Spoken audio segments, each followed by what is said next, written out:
Lá vamos continuar aqui, a capítulo 4 de Apocalipse, a partir do verso 1, né? Depois dessas coisas, olhei e diante de mim estava uma porta aberta no céu. A voz que eu tinha ouvido no princípio, falando comigo como de trombeta, disse: suba para cá, e lhe mostrarei o que deve acontecer depois dessas coisas. Este verso é extremamente rico, né? Oferece para nós oportunidade de meditarmos, né? Ele desencadeia em nossa mente muitas informações e nos oferecendo essa oportunidade de meditar. Vamos pensar nessa voz. Ele diz assim que a voz que falava comigo, que falou comigo anteriormente, falou novamente. Qual era agora a mensagem? Sobe para cá. Veja que tremendo, né? Essa sequência que João apresenta para a gente meditar. Desde a introdução do pecado neste mundo, esta voz que procura os seres humanos, né? Adão, onde estás? Ela ecoa. E a todo ser humano que veio a este mundo, de uma ou de outra maneira, Deus tenta falar a esta pessoa, chamando essa pessoa onde você está, tentando essa comunicação, né? O salmista vai escrever algo que o escritor de Hebreus também ele vai trazer, que diz que se hoje você ouvir a voz de Deus, não endureça o seu coração, né? Então hoje nós estamos vivendo um momento de ouvir a voz de Deus. No texto, nas cartas, né, a igreja as 7 igrejas, né, aparece também essa frase constantemente: quem tem ouvidos, ouça o que o Espírito diz às igrejas. Então hoje a voz de Deus está falando a nós, tentando falar a nós para nos orientar nesta vida. E aqueles que ouvirem neste momento presente a voz de Deus, durante o dia, conforme diz o salmista, o escritor de Hebreus, o dia que se chama hoje, se ouvirmos a voz de Deus, é certo que um dia também ouviremos a voz dele nos chamando. Aqui no texto estava chamando para receber visões, né? Sobe para cá. Mas um dia Deus vai nos chamar, conforme diz São João 14, 1 a 3, né? Para estar com ele para sempre. Subir para cá. Que privilégio, né? E a gente vê nesta frase também: sobe para cá. A distância que existe entre o trono de Deus, que governa o universo, e o nosso pequeno mundo aqui, a distância maior não é a distância assim geográfica, né? Os bilhões de anos-luz de distância que se encontra entre o trono de Deus, em algum lugar no universo, e o nosso mundo. Mas a grande separação que existe entre nós é o pecado. Isaías ele vai dizer, 59, 1 a 3, né, que a mão de Deus não está encolhida para não nos atender, mas os nossos pecados fazem separação entre nós e Deus. Agora, quando o pecado ele não fizer mais parte de nossa existência, né, pelo sangue de Jesus, né, então ele poderá nos dirigir este convite de forma assim definitiva para estarmos sempre com ele. Sobe para cá. É uma das coisas bonitas que este verso 1 nos convida a meditar. No início lá do texto ele vai dizer assim: olhei, estava diante de mim uma porta aberta no céu. Veja que os pequenos detalhes devem fazer diferença.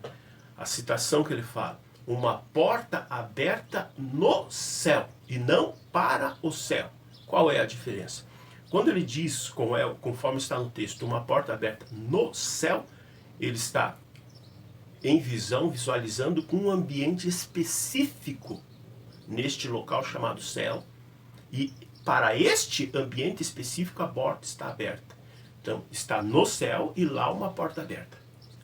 Se ele tivesse dito uma porta aberta para o céu, daí não haveria no texto o indicativo de um local específico, mas a totalidade do céu ele viria. Então Deus está nos convidando para entender que existe um local específico lá no céu. Este local vai ser identificado como o santuário, e neste local ele trabalha para eliminar de nossas vidas o pecado, para que um dia possamos estar em sua presença. Quando a gente pensa neste capítulo 4, enquanto pensamos, gostaria que você olhasse esta imagem, né? Existe alguma informação ali para você fazer a leitura. Então você olha, faz a leitura, e ali tem uma pergunta, né? Qual destas portas você escolheria? Então olhe, leia, e se quiser deixar ali nos comentários, antes até da parte final, onde eu vou trazer o porquê eu trouxe esse pequeno questionamento, essa brincadeira, você pode trazer nos comentários qual porta você escolheria e por quê.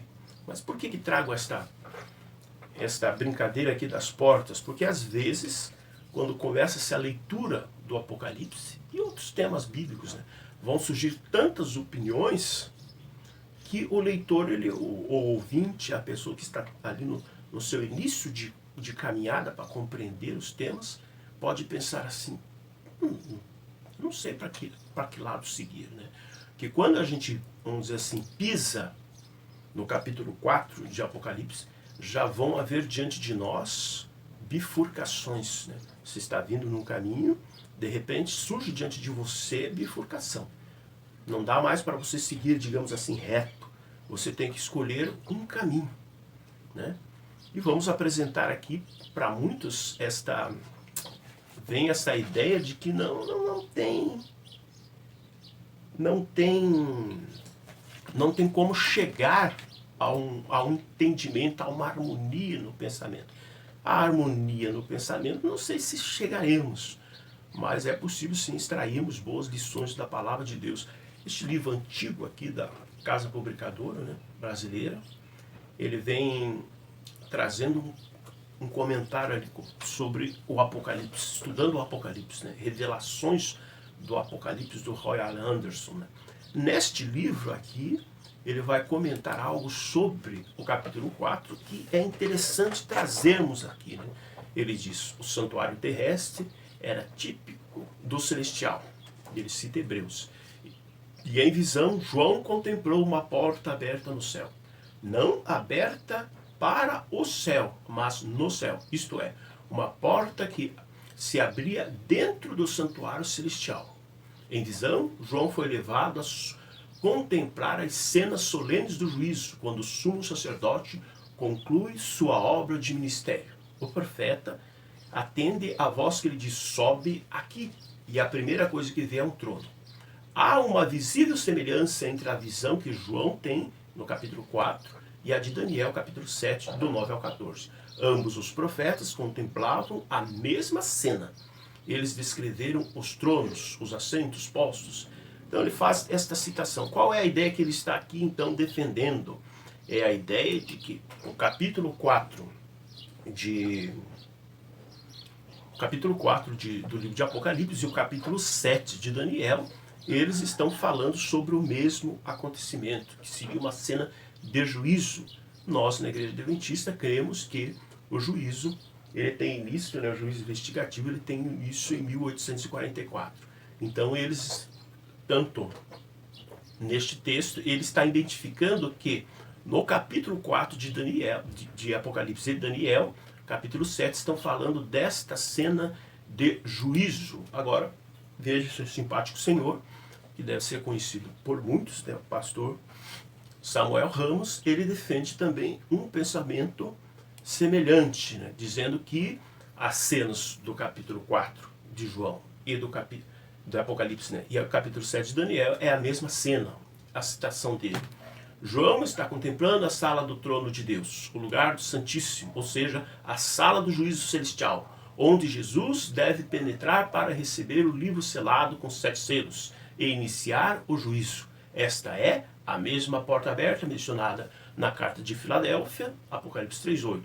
Há uma visível semelhança entre a visão de João e a de Daniel 7, pois ambas se relacionam com o mesmo assunto.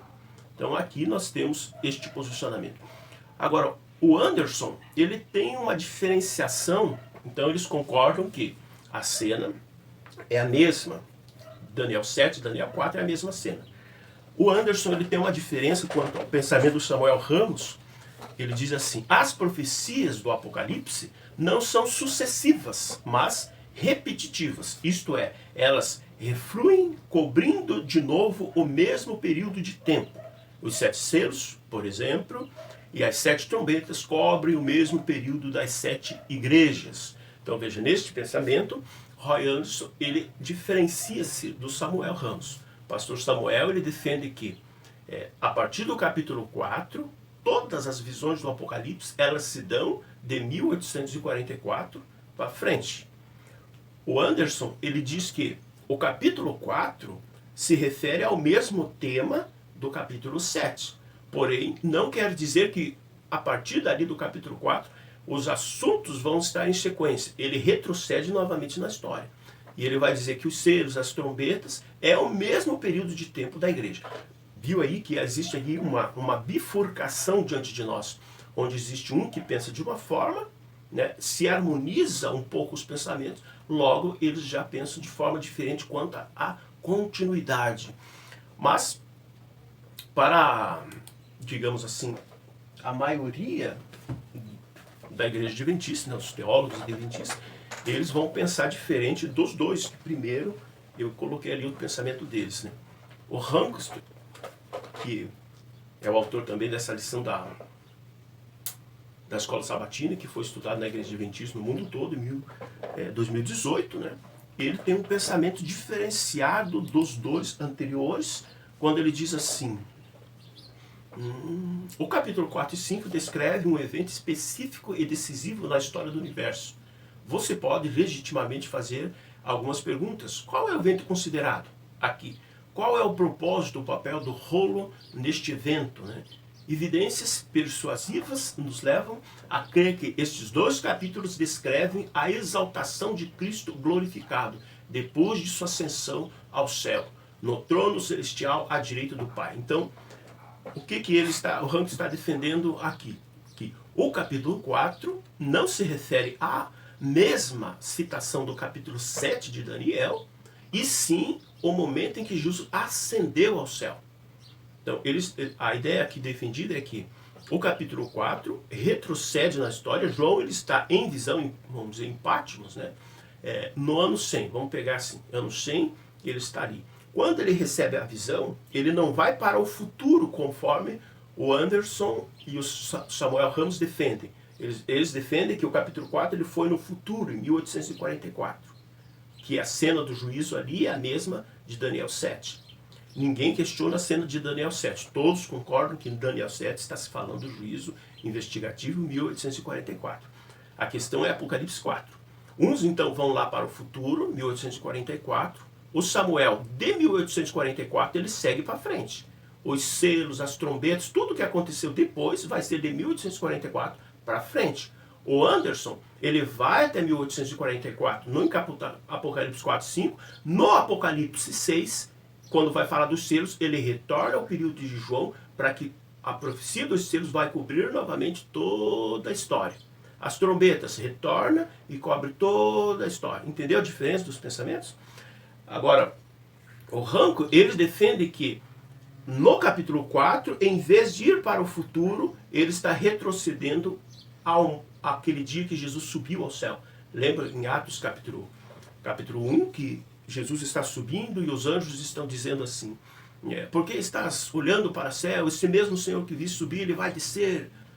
E então, neste dia, Jesus ele vai ser entronizado, ele vai entrar no céu. E capítulo 4 e 5 está descrevendo esta cena, segundo o Ramo, que é o pensamento majoritário da igreja, né? É o pensamento defendido também aqui neste livro, pelo Sangue do Cordeiro, do pastor Vanderlei Dornelles, onde ele vai trazer aqui um pequeno comentário que diz que a conclusão das cartas do Apocalipse 3:20, né, com a promessa do vencedor centrar-se ao trono de Cristo, antecipa a visão do capítulo 4 e 5, que revela a entronização de Cristo no céu, uma garantia da promessa. Então o que ele está dizendo aqui? O capítulo das igrejas termina a última promessa dizendo que ao vencedor vai se assentar no trono assim como Cristo.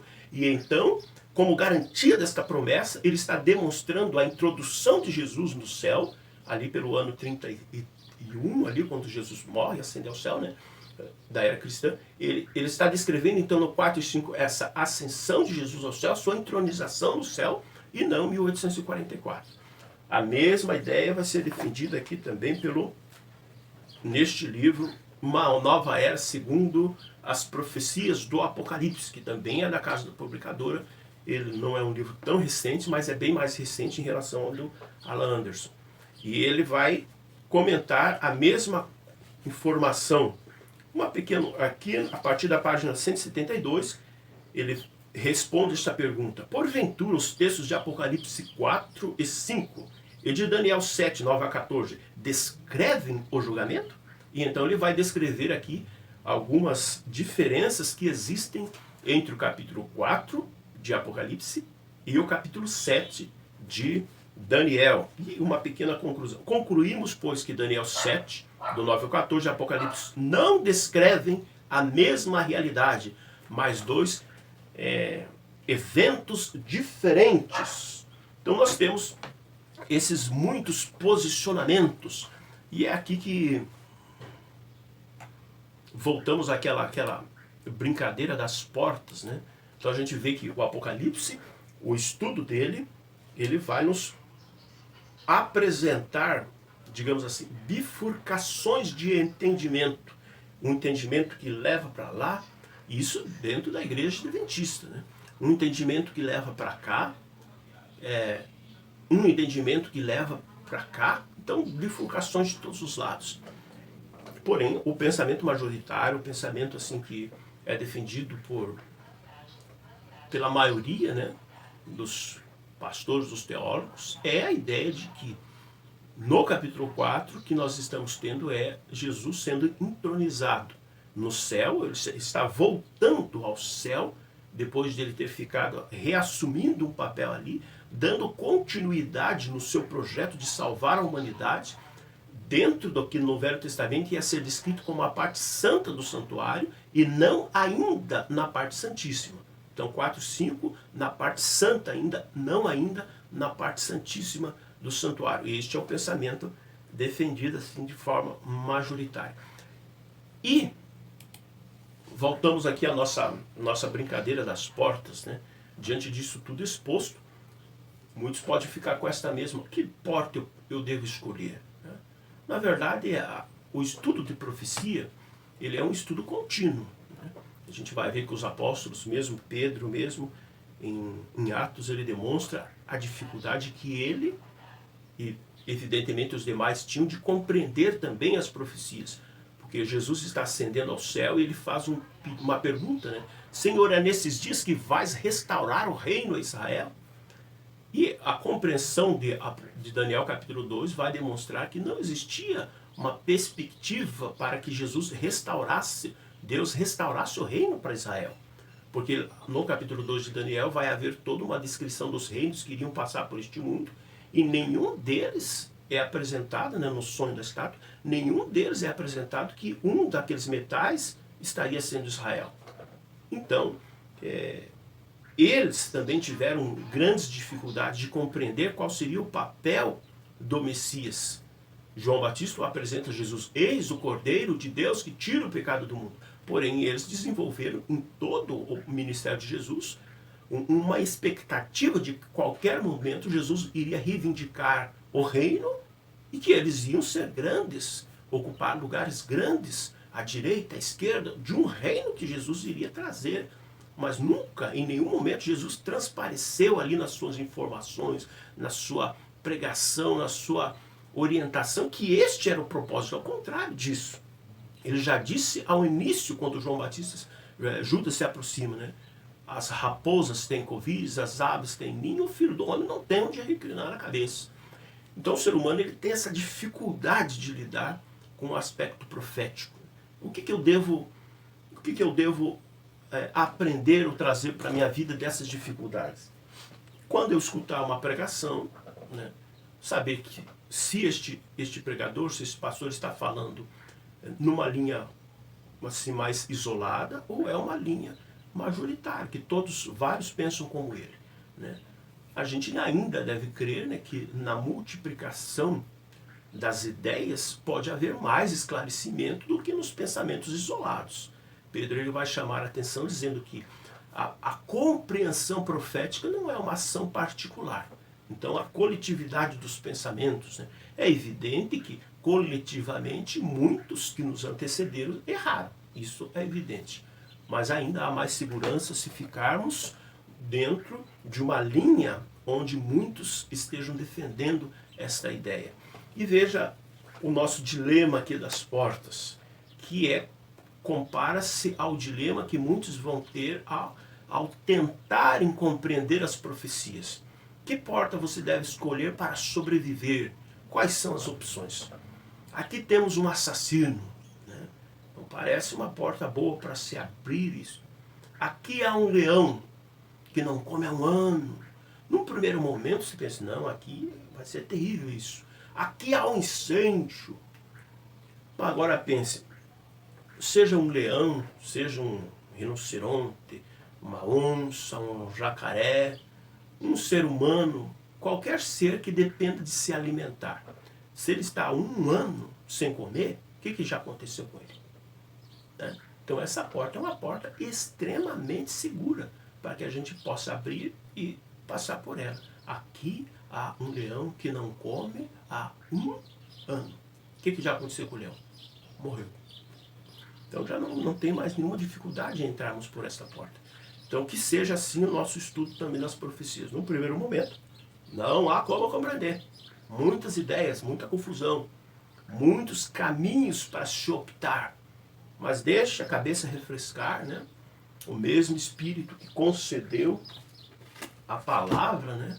O mesmo Espírito que concedeu a profecia, ele mesmo chama a atenção, né, nas cartas. Quem tem ouvidos, ouça o que o Espírito diz às igrejas. Amém.